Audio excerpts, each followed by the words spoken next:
El México contemporáneo.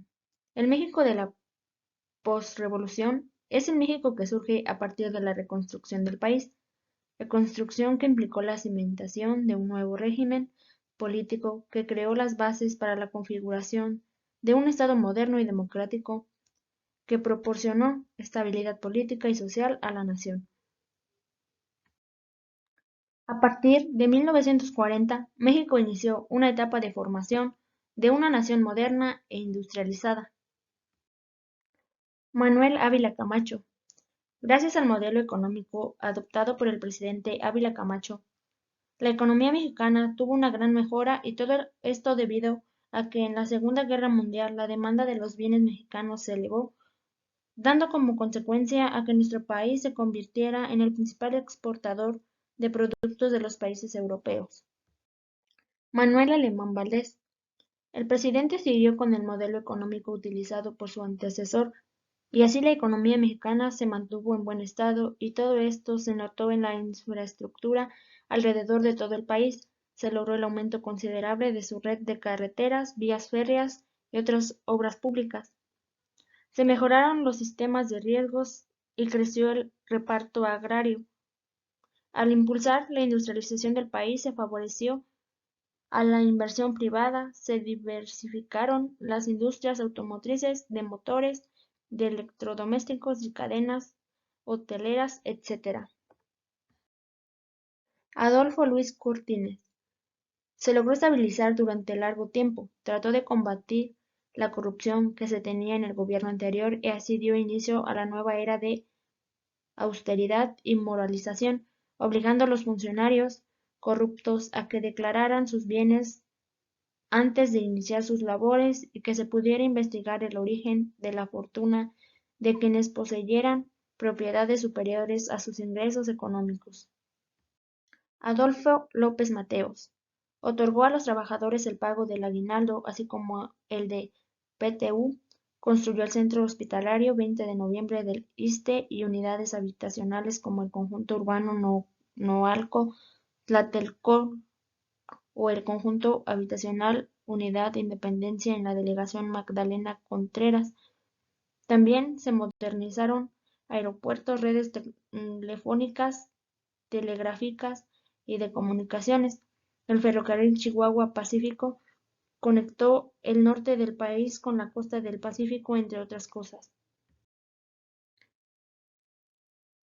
Su gobierno impulsó a México, a pesar de todos los conflictos, a un crecimiento económico con más oportunidades, como le fue en los campos de cultivo y la industria dentro de México. La firma del Tratado de Tlatelolco, del que habría de surgir el Organismo para la Proscripción de Armas Nucleares de América Latina o PANAL. En este tratado, firmado por países latinoamericanos, prohíbe el uso de armamento nuclear. Luis Echeverría ha sido de los pocos sistemas socialistas fascistas que se ha tenido bien definidos, porque Echeverría defendía al comunismo en África, Asia y Latinoamérica, donde constantemente manifestaba su apoyo a Salvador Allende y a Fidel Castro, diciendo que pronto México también se haría socialista y así darle un gran golpe a Estados Unidos. José López Portillo. En México se encontraron nuevos yacimientos de petróleo, hizo que nuestro país se convirtiera en el principal exportador de petróleo. En este periodo, creo que lo único bueno que hubo fue el hecho de que México llegó a ser el cuarto productor a nivel mundial de petróleo. Se nacionalizaba la banca, crea el FOBAPROA, creó la Secretaría de Cultura, la de Cinematografía, la de Gobernación, del Trabajo, el Banco de México, Secretaría de Comunicaciones y Transportes. Miguel de la Madrid Hurtado. Aplicó el sistema neoliberalismo, reorganizó el Plan Global de Desarrollo, bajo el cual se desarrolló el gobierno de López Portillo, estableció a nivel constitucional un sistema de planeación democrática y, más importante, inició con la apertura económica, la desregularización y descentralización, así como la privatización de empresas estatales. Carlos Salinas. Abandonó el modelo de sustitución de importaciones y había prometido el neoliberalismo. Sin embargo, con la aplicación de esta política no había logrado un desarrollo sostenido y debido a las influencias internacionales de la economía a los desastres naturales y a errores políticos y administrativos, nuevamente al final del sexenio se deba en el contexto de una crisis, crecimiento económico nulo, gran aumento de la pobreza, inflación estratosférica, pagos agobiantes de intereses de la deuda externa, para adecuarse al nuevo orden mundial, pero tomando en cuenta la grave situación por la que atravesaba el país.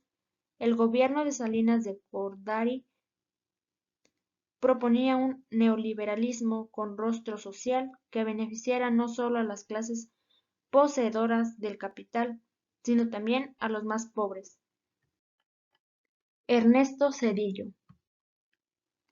El posible arranque de las reformas estructurales en México y las perspectivas de crecimiento del Producto Interno Bruto al 4% han impulsado la confianza en la economía nacional, según el expresidente Ernesto Zedillo Ponce de León. No obstante, el propio exmandatario acató el optimismo, expresando ayer al mencionar los riesgos frente a la crisis internacionales que serían un factor considerable adverso para el país. Vicente Fox. Como presidente siguió principalmente las políticas económicas neoliberales que sus antecesores del PRI habían adoptado desde finales de los años 80. Creó la Fiscalía Especial para Movimientos Sociales y Políticos del Pasado, FEMOSPO, para investigar los crímenes y las violaciones a los derechos humanos como méritos por gobiernos antecesores, en particular la guerra sucia en México entre los años 1960 y 80 del siglo pasado. Felipe Calderón aseguró que durante su administración aumentó 45% las sanciones administrativas aplicadas a servidores públicos y 65% los castigos. El manejo de la crisis de la gripe A o H1N1.